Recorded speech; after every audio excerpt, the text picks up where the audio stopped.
Phil Taylor, 2022. Oglap Callum Murphy, 2023. Comrade Polly Pettigrew, 2023.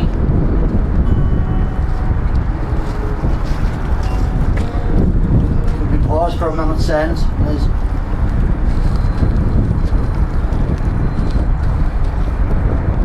Front for the Liberation of Palestine, the political wing of the National Resistance Brigades, the forces of the martyr Omar al-Qassam, who are currently waging a heroic anti-colonial struggle against the invading armed forces of the Zionist entity into Gaza, sent the following greetings to the Republican movement in Ireland and the volunteers of Ogling na Éireann, to be read at the Republican Network for Unity Easter Commemoration on Milltown Cemetery in Belfast, Sunday, March 31st. From the Foreign Affairs Department of the Democratic Front for the Liberation of Palestine. Dear comrades, in the name of the Palestinian people in Gaza, the Democratic Front for the Liberation of Palestine addresses all Irish people, and to you assembled in particular, the Irish Republican Easter Commemoration in Belfast. Many thanks for standing with the Palestinian people and their just question. We remember the Irish martyr Bobby Sands, who fought to end colonialism and was martyred in order to end injustice and achieve the demands of the Irish people. In the Irish Republican Easter Commemoration in Belfast, we must remember the sacrifices too of the Palestinian people who are resisting to end the Israeli occupation of their lands, establish their independent Palestinian state with Jerusalem as its capital, and liberate all Palestinian political prisoners who have been unjustly imprisoned by the Israeli forces of occupation for decades. And the occupation forces are still arresting thousands of them. The Palestinian people until now have been targeted. Palestinian civilians have been targeted, including schools, hospitals and refugee camps. Today, the Palestinian people are suffering from a policy of starvation, genocide, ethnic cleansing and the imposition of a project of forced displacement from their land. All of this is linked to the thought presented by Bobby Sands and his comrades, as there is a deep connection in the revolution against colonialism and the policy of starvation. Freedom for the prisoners, freedom for Palestine. We hope that we will meet in Jerusalem, the capital of the state of Palestine, and commemorate this anniversary in Bethlehem and raise the pictures of Bobby Sands alongside the martyrs of the Palestinian Revolution in his honor. Thank you very much.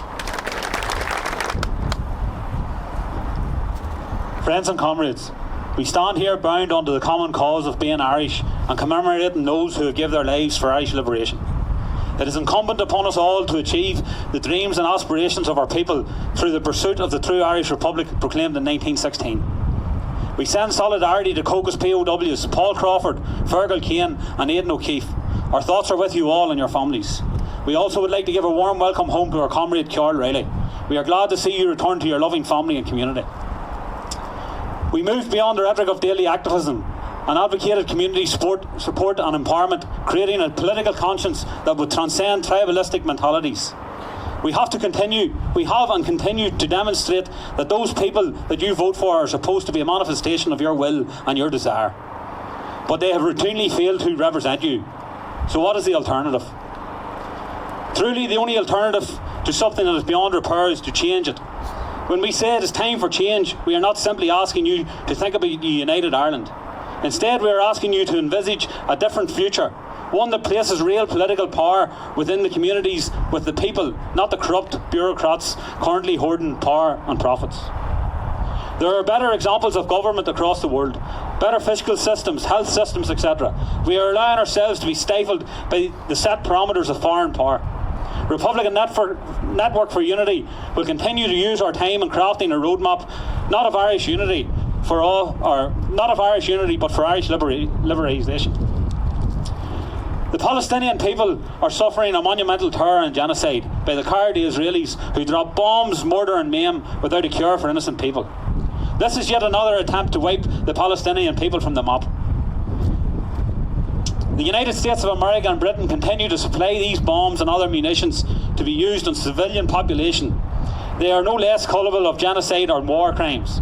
As of writing this statement, the death toll has risen to 32,705 and Israelis continue to deliberately target locations that are being used as shelter for those displaced by the conflict. We stand resolutely with the Palestinian people and support every action and effort to highlight and bring accountability to the war criminals Israel, US and Britain. The past year we have continued from strength to strength, despite the attempts by the state to cripple our movement through arrests, threats, intimidation. We remain strong and steadfast in our direction. This year has also displayed new levels of corruption within the PSNI. The same force that has its boot on the neck of our communities has seen a number of its members in court charged with various crimes, including their own anti-corruption officers being charged with corruption. We held an event in Belfast to discuss policing in our communities. Some of the meetings suggested another Patton-esque type reform. Unfortunately, Patton failed to reform the RUC, so there is little faith that another process can achieve anything better. In truth, no force which is in existence of the British state is likely to accept it in our communities. The levels of political policing are high, with any form of dissenting opinions being attacked and repressed, the media being an invaluable tool to their arsenal. Corruption is a common theme across Ireland. It is virtually inescapable. It extends from one place, the centuries-old wrong of Britain forcing itself upon Ireland. Further in that, we have witnessed the return of the circus to Stormont. One of the first moves was to raise funds for the British purse in order to receive their financial package from Westminster. Then it transpired that part of the deal was to get the DUP to return, was to grant them a veto power to the EU legislation. It seems the stagnant deadlocks will return and will ultimately bring Stormont crashing down again. How many times must an institution fail before it is replaced? British rule can never be sustained in Ireland. If it should take another 100 years, it will end. Speaking of a failed institution, we have touched upon the subject before, but it seems that the Fine Gael government are continuously attempting to distort Irish culture and Irish history. They support and endorse an army under the name of Ughlan na Herne. They now want to make it an offence to use this historic term without permission. When you and your ilk signed the treaty in 21, you no longer had any claim to that title. You completely and utterly abandoned the Republic. A theme that is becoming Fine Gael rhetoric is asking the Irish people to take back their flag. Since it was gifted to Thomas Francis Maher in 1848, the flag has represented the people, flown above the GPO in 1916 as Republicans faced down British imperialism. The flag has represented the Republic, and in all truth, those in Leinster House have no claim to it. Those in Leinster House have brought nothing but misery, struggle and poverty to the Irish people. They created a haven for multinational companies to avoid taxation, forced thousands to live on the streets with an unending housing crisis, and their neoliberal policies continue to stifle the economy. They have betrayed the Irish people. Perhaps it's time for change. It's time to take back Ireland from those corrupt bureaucrats and forge a new destiny. Not only vote for United Ireland, but seize the opportunity to make a better country for our people. To the Irish people we say, rise up and take back what is yours. Your flag, your country, your destiny. Goramila Meogan.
My life I drew, rebel arms I lay,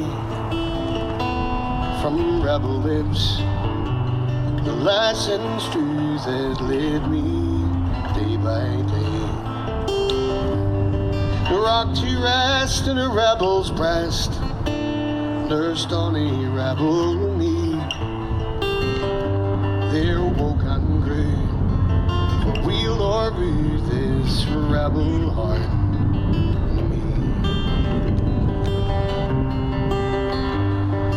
rebel heart, from taint of thraldom free. God grants me still, for good or ill, this rebel heart in me.